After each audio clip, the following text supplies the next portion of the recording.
আওয়ামী লীগ যদি চাল হয় তাহলে বিএনপি হচ্ছে মুড়ি, হালকা ওজনহীন, ফুদিলে উড়ে যাবে।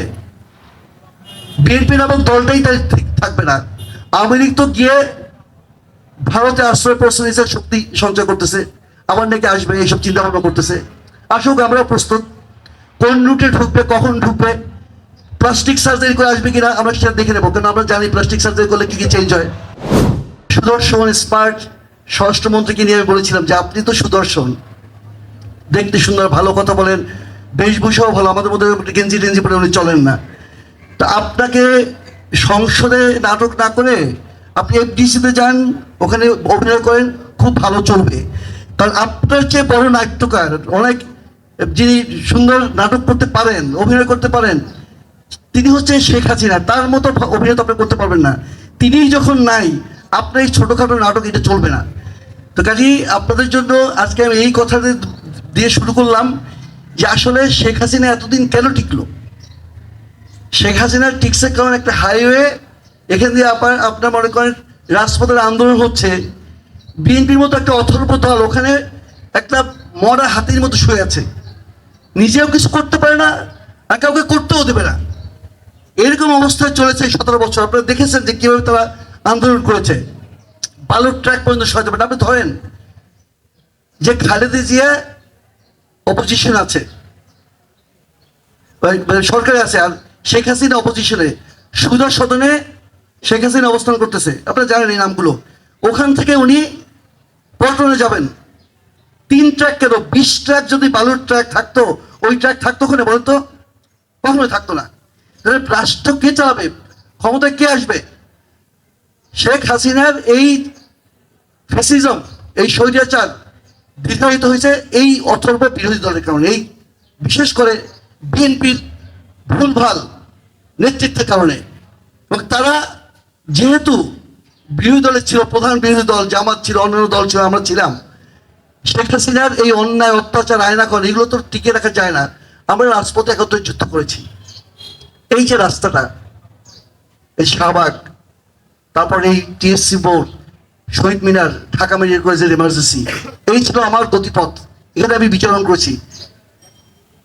ঢাকা মেডিকেল কলেজে 4 তারিখে যখন আমরা গিয়েছি, সেদিন ছাত্রলীগের ছেলেরা, সাচিব বলে, স্বাধীনতা চিকিৎসক পরিষদ, মনে হচ্ছে আমাদের খাবে, মানে আমরা ওখানে লাঞ্চ করতে গেছি। 3টা গ্রুপ করে, এক গ্রুপ গেছে, ওই গ্রুপটা আমি নিয়ে গেলাম। সেদিন 157 জন মানুষ মারা গেছে, শহীদ হয়েছে। 5 তারিখে যা হয়েছে আপনারা তো জানেন। 2 তারিখে ফ্রাইডে শহীদ মিনারে চিকিৎসকদের নিয়ে আমরা যখন উপস্থিত হই, বৃষ্টি ছিল, আমাদের সাদা এপ্রিলে আমার মেয়েরা আসছে, মানে আমি বুঝতে পারি যে এত মানুষ আসবে, আমি ভাবছি 100-200 আসবে, প্রচুর মানুষ চলে আসছে, প্রচুর স্টুডেন্ট, ডাক্তার। সেই দিন এই মিডিয়ার পরে একটা ঝড় বয়ে গেছে যে এই লাল টি শার্ট পরা লোকটা কে, retired major Minar, who is that man. ওই দিন তো আমরা জানি না যে কি হবে। আর ওই স্বাধীনতা চিকিৎসক পরিষদ, আওয়ামী লীগ, ছাত্রলীগ, যুবলীগ, তারা তো জানে না, তারা তো জানে এটা দীর্ঘায়িত হবে, আমরা সবাই মরে যাব, সারেন্ডার করবো, তারা আবার 25 বছর 50 বছর রাষ্ট্র পরিচালনা করবে। 3 তারিখে তারা ওইখানে আবার চিকিৎসকদের একটা সম্মেলন দেয়, সেখানে আয়া বুয়া সুইপার সব দিয়ে ভরে গেছে, এবং তারা অনেক কড়া কড়া নোংরা কথা বলেছে। সেই কথাগুলো সব রেকর্ডেড ছিল, এবং 5 তারিখে দেশ স্বাধীন হয়ে গেছে।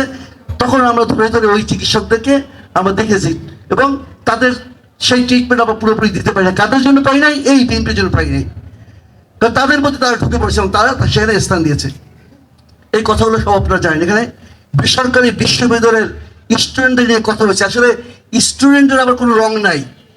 স্টুডেন্ট মানে স্টুডেন্ট, স্টুডেন্টদের যে নৈতিকতা, তাদের যে আদর্শ, এর ধারের কাছে একজন কর্মজীবী যেতে পারে না। কারণ পারে না যে স্টুডেন্ট শুধুমাত্র ওর নৈতিকতার টইটুম্বুর থাকে। একটা সেলের মধ্যে যেমন নিউক্লিয়াস থাকে, ওর হলো সেই নিউক্লিয়াস সমাজের।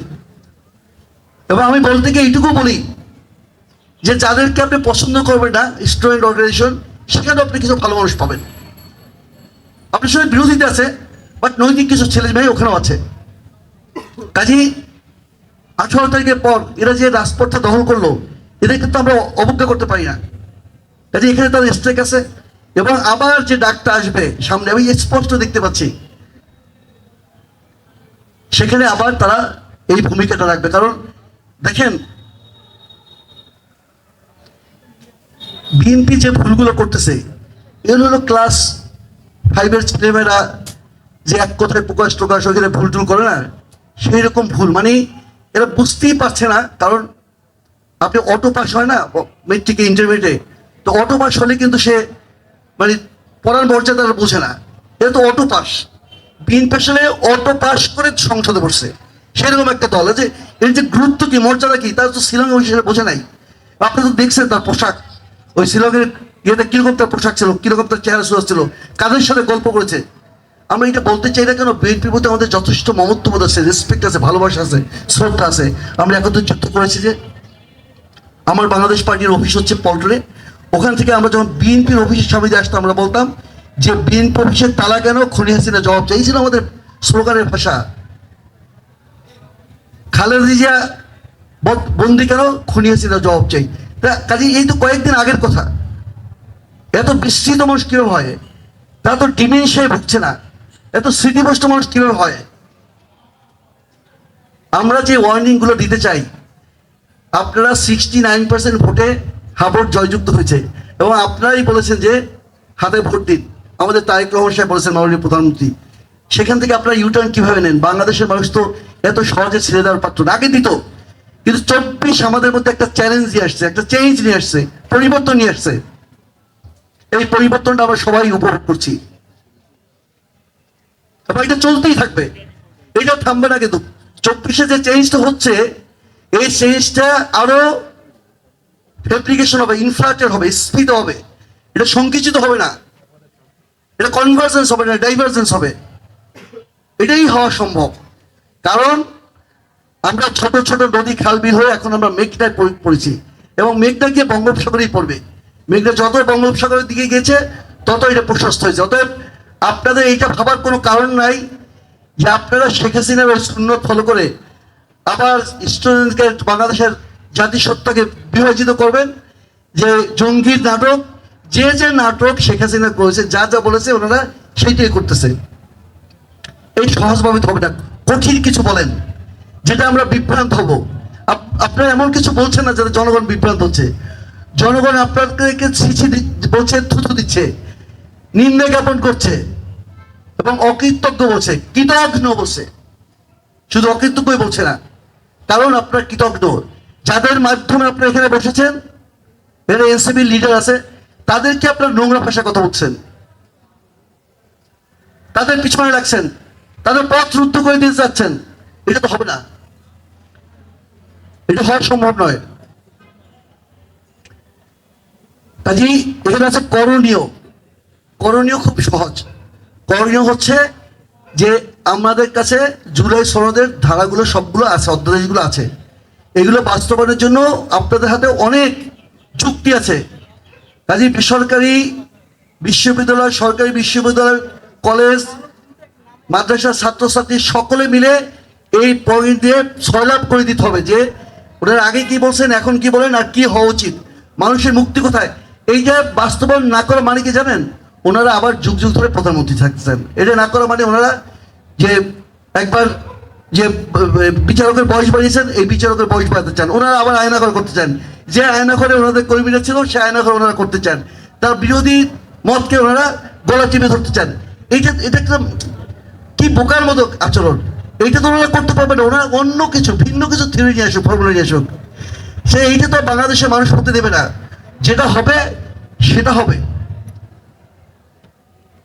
আওয়ামী লীগ যদি চাল হয়, তাহলে বিএনপি হচ্ছে মুড়ি, হালকা, ওজনহীন, ফুদিলে উড়ে যাবে। বিএনপি নামক দলটাই তাই ঠিক থাকবে না। আওয়ামী লীগ তো গিয়ে ভারতে আশ্রয় প্রশ্রয় শক্তি সঞ্চয় করতেছে, আবার নাকি আসবে, এইসব চিন্তা ভাবনা করতেছে। আসুক, আমরা প্রস্তুত। কোন রুটে ঢুকবে, কখন ঢুকবে, প্লাস্টিক সার্জারি করে আসবে কিনা আমরা সেটা দেখে নেবো, কারণ আমরা জানি প্লাস্টিক সার্জারি করলে কি কি চেঞ্জ হয়।